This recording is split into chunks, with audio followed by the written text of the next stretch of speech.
never seen it active like this. This is one of our dredges that we have here. As you can see, it's Army Corps of Engineers run. One of two that we have locally, and they're actively working right now. So a dredge scoops up the bottom of the river, that sand and dirt, rock, and all that sediment that sits on the bottom, and basically keeps it at a certain depth. The Columbia River is dredged to a minimum of 43 feet, so that these ships have passage through here. So they're constantly mapping and marking the ship, and they will bring this dredged material up off the bottom of the river onto the ship, and then they'll take it to a dump location, and then they can, it depends on the dredge, some of them evacuate it in different ways. A lot of times there's a barge that have barges, or ships that have a seam running down the middle of them, and they like butterfly open, and it just dumps all the dredge material right underneath them. But I've never actually seen the dredges actively working, so it's kind of a little special part.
Also kind of cool that you're seeing it in action. This is one of our last remaining swing bridges or turnstile bridges here in the greater Portland area. This is original bridge built in 1908, still in use today. It's a railroad-only bridge. If you've ever taken the Amtrak from Portland up to Seattle, this is the bridge that you ride over the Columbia on. Remember this bridge. I'm going to reference it later in the trip as well. But it's pretty cool. It swings open and closed for ship traffic. It's open right now for that barge that we passed to come through. So we're getting to kind of see what it looks like in its active position. It rests in the closed position. So if you swing closed for train traffic to come over, and then if a ship's coming through, they stop the train traffic, open it up, until the ship passes underneath, and then they'll swing it back open.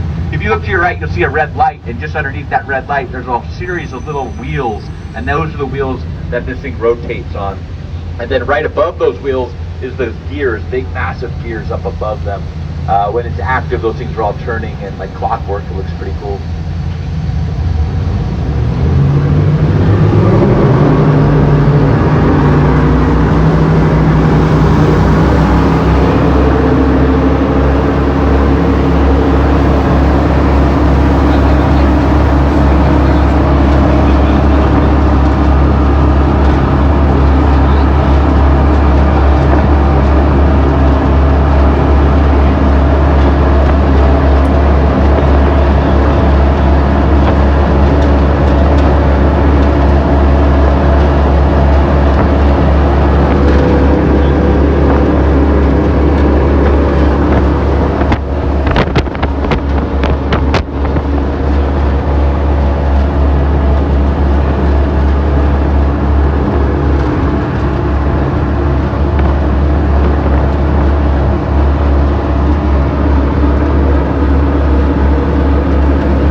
Over here on our left is the old Kaiser shipyard. Yes, that same family that brings us health care today was building ships back in World War II. And this is one of the spots that they built those Liberty ships I was telling you about. Down at this location alone, at height of production, they were building about one Liberty ship a week, employing about 10,000 people, almost exclusively women. Most of the men were overseas fighting in World War II. The women answered the war call, came down here, learned how to use rivet guns and welders, and again, we're spitting out about a ship a week down here. Super impressive. Who's hungry? Me, I'm hungry. All right, we're gonna cruise across the river. I normally throw one more spin down, but I gotta keep you guys dry this trip going there. We'll make up for it on the way back.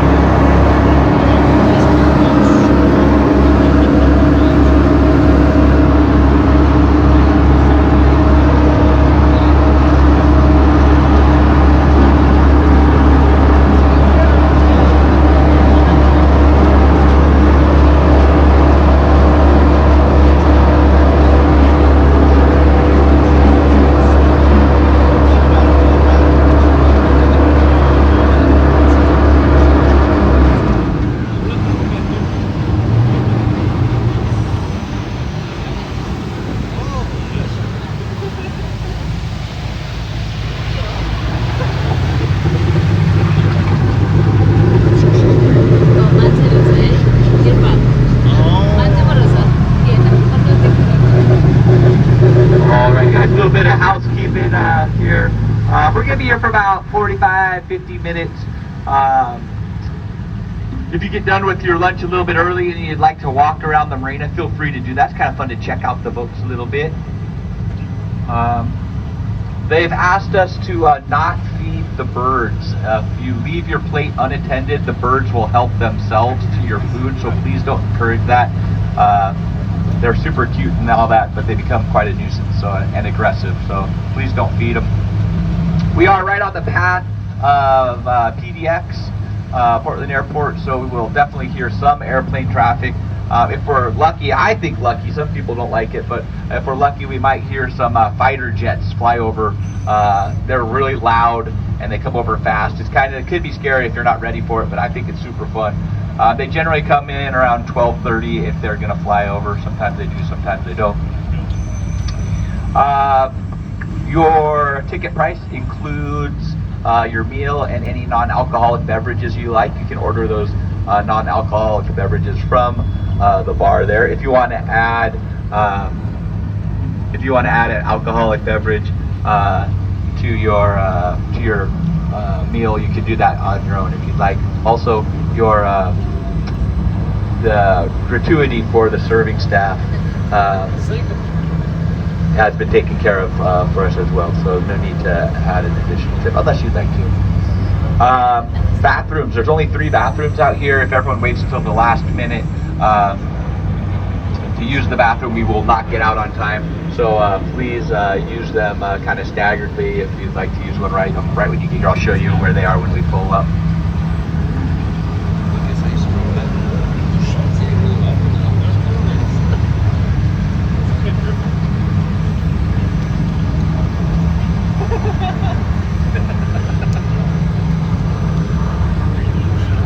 The boat is going to be staying right here, so if you'd like to leave anything on the boat, feel free to do that. It will be within your sight at all times. Please take a quick look to your left and your right, the person you're sitting next to. I want to make sure we don't leave anyone behind. That's your seat buddy. Also, acknowledge what row you're in. Again, we'll come back to the same row, same seat. Bathrooms are just to the right of you see the sign that says the deck, the building to your right, that kind of whitish gray building, that's where the bathrooms are, in that building there. Also, please notice those bright yellow cleats on the dock. Take my word for it, it really hurts when you stub your toe or roll your ankle on them. So I've done both of those things for you already. You do not have to try it.